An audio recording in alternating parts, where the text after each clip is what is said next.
there. This is David Weiss, your board game concierge here at 401 Games, and here it is November, and as we crawl through the end of what I'm sure you all agree, we hope, is the worst year ever towards the holiday season. The next few weeks we're going to spotlight games that we think would be good holiday presents and stocking stuffers, and this week's Smorgasboard is a great example of that. It's Disney Shadowed Kingdom from Mondo Games, designed by a relatively new designer, Darth Rimmer. Might be a Sith Lord, might not. And also on the BGG page for the game, Travis and Dusty Watkins are co-credited with the design, but they're not mentioned at all in the printed rulebook, so I don't know what that means. Shadowed Kingdom is an asymmetric, cooperative, two-player game with a surprisingly dark theme, just judging from the box cover art anyway. So let's look inside the box and see whether Shadowed Kingdom is for you. In Shadowed Kingdom, you and your partner play brave explorers working for Wish, the caretaker of a magic kingdom, trying to save it from the encroaching shadow.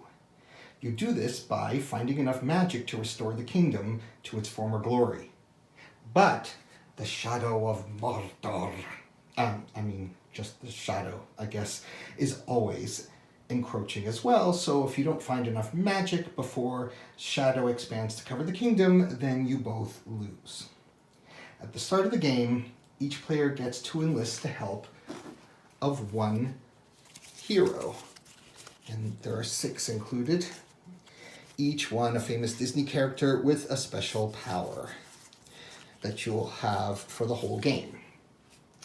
Players share a deck of 20 cards between them.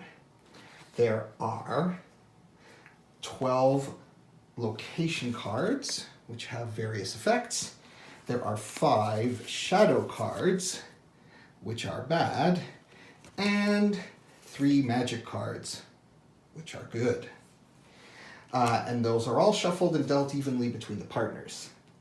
Each player then looks at the top 2 cards of their deck and places them. So in this case, I've had the opponent place your partner place their 2 cards, and let's say that I draw Magic and Moth and Flame Museum, so I put mine face down, and so the game is ready to go. We just have to place the Wish card off to the side because that lets us cancel one bad event during the game.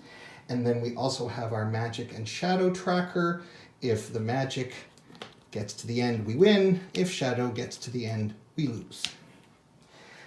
So, using whatever method you like, one player becomes the first player, and that player is going to draw 2 cards from their hand, so I'll assume that I'm the first player, and the other player draws 1. On your turn, you're going to play the oldest card in your hand. I'll explain what that means, and you're going to play it into the grid along either a row. So you're going to push it and you're going to play it face down into the row, pushing either along a row, either side, or a column, either from your side or your partner's side. So it depends on what card you're putting in and why. So if you push it in along a column, so let's say I do that, then that's called discovering a card. Your partner flips it over. They have to do what it says on the card and then take it into their hand, where it becomes the oldest card in their hand. The other card they've been holding is then the newest card. On the other hand, if you play a card and push it into the grid from either side, let's say from this direction, then that's called dispelling a card. Once again, your partner flips it over. Ooh, it's a shadow. That's good that I dispelled that because that is not activated. Instead, it goes into their discard pile. So in other words, it kind of postpones that card from happening.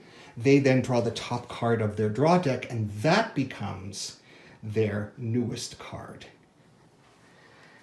So, clearly you and your partner want to work together to discover the magic cards and dispel the shadow cards wherever possible. But it's complicated by the fact that the cards are face down on the table, so there's some memory work. Oh, and I didn't mention that players aren't allowed to communicate at all during the game. At least about the game anyway. You can talk about other stuff if you want. This is thematically explained by saying that you've split up to, explore the kingdom and such, so you're too far away to communicate. Now, location cards each have different effects, some good, some bad. The worst one is the one that forces you to pick up all the cards in the grid and shuffle them and then re-deal them. So your carefully memorized locations are completely messed up, so that's one you want to dispel.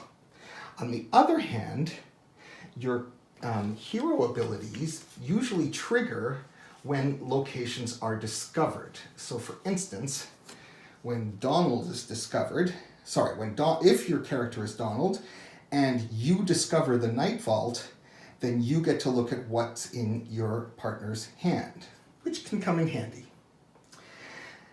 So players take turns, as I said, until either magic reaches 6 or shadow reaches 6, and that's the game. So, is Shadowed Kingdom for you? Well, if you're looking for a light, cooperative, two-player game with an unusual theme, then Shadowed Kingdom fits that bill admirably. Plus, because of all the hidden information, it avoids and sidesteps the pandemic effect, whereby one person can kind of just boss everyone else through the game. It's light, it's portable, the price is right, and it's got easy and hard modes. The easy mode is called tutorial mode, along with the standard rules. So my only quibble is that the text on the cards and the tiles is hard to read. I think they should have gone with a higher contrast color for that, because it's pretty hard to read unless you're in a really well-lit environment. Other than that, I think it makes for an excellent stocking stuffer or partner game. So click on the link below to order your copy of Shadowed Kingdom. This is David Weiss, your board game concierge here at 401 Games. Thanks for watching. See you next time. Ciao.